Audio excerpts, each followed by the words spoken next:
mission of NASA's Launch Services Program based at Kennedy Space Center. 15 seconds. Here we go. 10, 9, 8, 7, 6, 5, 4, 3, 2, 1. Engine ignition and liftoff. Liftoff of SWOT, our first global survey of Earth's surface water, studying how climate change affects our climate.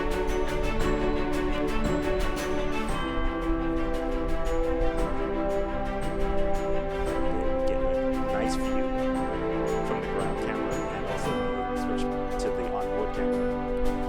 Now, Denton, you didn't go outside to see the launch, but now we're feeling it inside here in the Mission Director Center, the rumble all around us from launch. Absolutely. And now you're getting a good look at the onboard camera looking down towards the after the rockets. You can see the engines coming to life. And this room coming to life, really. Lots of rumble going on here. And we're soon going to hear that the rocket is supersonic, meaning it's going faster than the speed of sound, followed by Falcon 9 reaching what's called max Q, moments of peak mechanical stress in the rocket. Look, we getting nice views. Falcon 9 is supersonic. Yep, just heard a call off for supersonic. Getting a good shot of looking at the onboard camera. Back Q. Just stepped through max Q. Next call And out's back going to engine come. chill.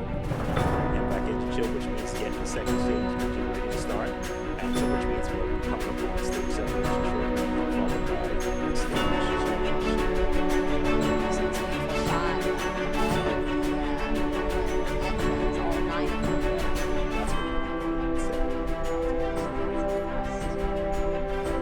So the next call-outs are going to come in quick succession, so we're going to be coming quick. So at T plus 2 minutes and 15 seconds, we're going to have main engine cut off. That's MECO, meaning the 9 Merlin engines on the first stage are going to shut down.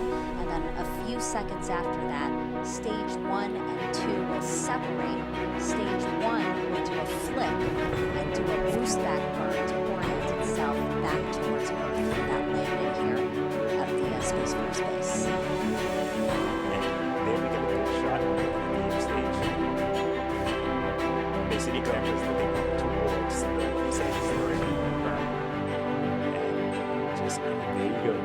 Live video of stage 1 and 2 separated. And back ignition. And there's a good look at the Stage MVAC one, ignition back coming, startup. the MVAC engine coming to life.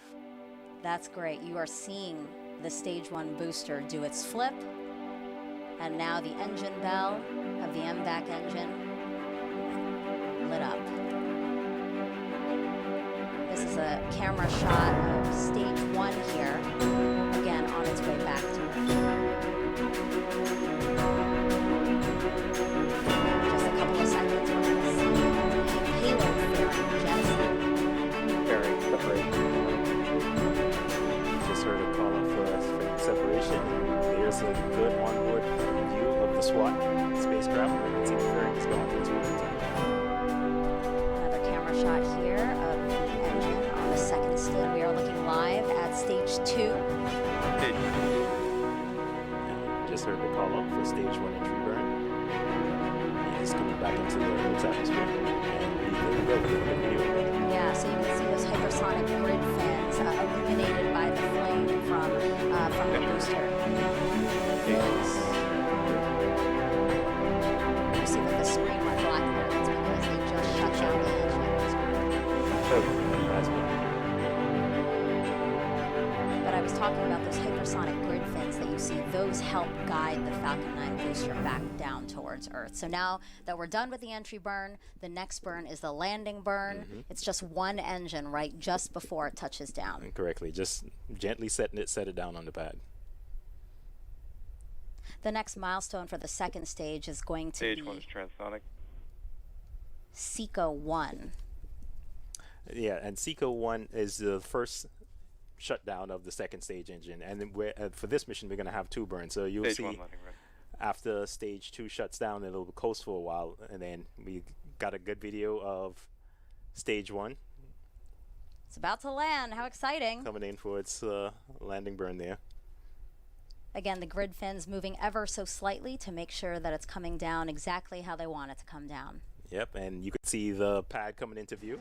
There it is. But anyway, Wow, those sonic and booms. then the sonic booms, trademark sonic booms. Wow. And good touchdown of the stage 1 booster. Touchdown. Perfect. Stage oh, 1 landing is confirmed.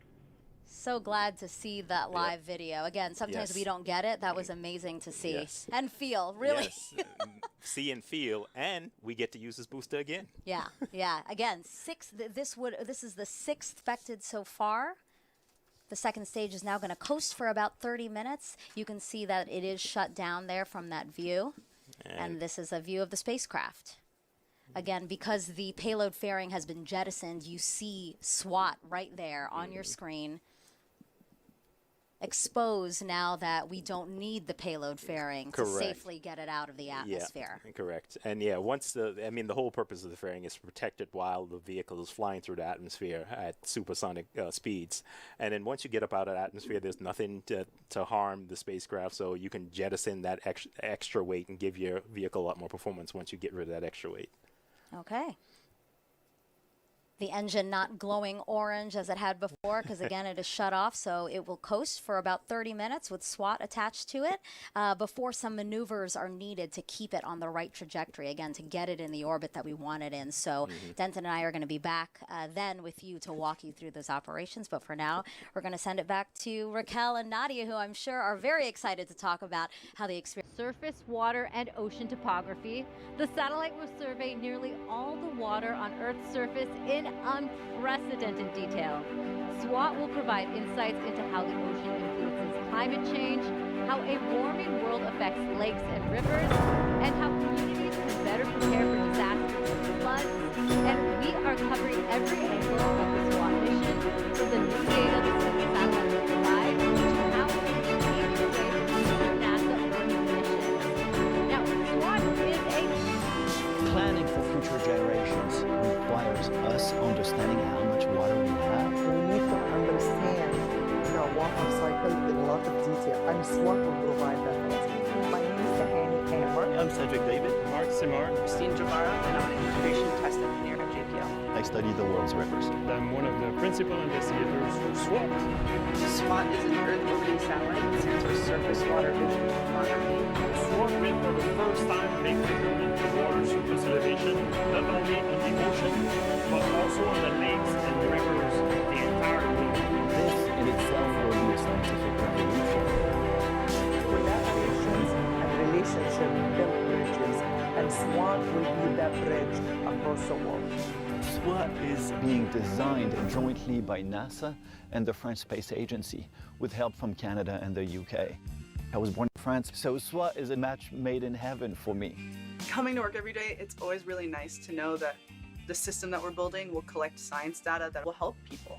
I think finally I found a meaning to all of my research. And I believe SWOT will create a lot of peace because we all need water. Now more than ever, it's important to recognize that water connects us all, and it might be the one thing that unites us all.